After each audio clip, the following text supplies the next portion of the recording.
Είναι στη φύση της γυναίκας να είναι πάντα περιποιημένη και όμορφη. Ορισμένα πράγματα δεν γίνονται ποτέ μπροστά σε έναν άντρα. Όπως για παράδειγμα κάποιες φυσικές ανάγκες με ήχο.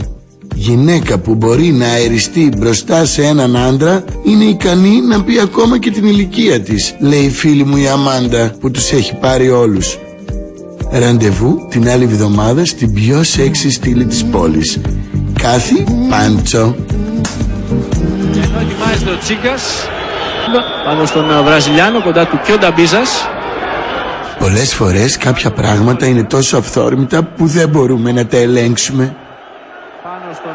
Έλα βρε αγαπουλή μου, έλα φτάνει πια, δώσε και σε μένα λίγο σημασία, κάνε μου χαρούλες. Από το πρώτο ημίχρονο έχουμε να το κάνουμε. Έλα κλείσε την τηλεόραση, φτάνει, να. Φέρε το κοντρόλ εδώ ρε μη σε φυτέψω. Σκοπεγάτε χωρίς τα βλέπω μπάλα, θα εξαφανίζεσαι, βλήμα, ευλήμα. Έλα ρε γαζούλη. Για τον Σολάνο. Μαλλιά προς τον Ζουράνσκι. Κόψε ο Παπαδόπουλος. Εσύ το κάνεις αυτός? Δεν είναι αυτό που νομίζεις. Τι δεν είναι αυτό που νομίζεις? Εσύ δεν είσαι γυναίκα, είσαι μετατζής ρε. Αγλάνθρωπε. Ρε! Εσύ καμιά φορά θα μας σχέσεις κιόλας. Θα μας σχέσεις ρε.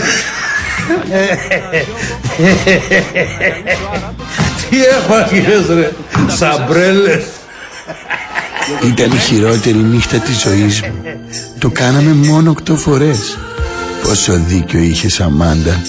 Νομίζω πως ο τεράστιος θα με διώξει. Άλλωστε εκείνος είναι ωραίος, πετυχημένος, πλούσιος.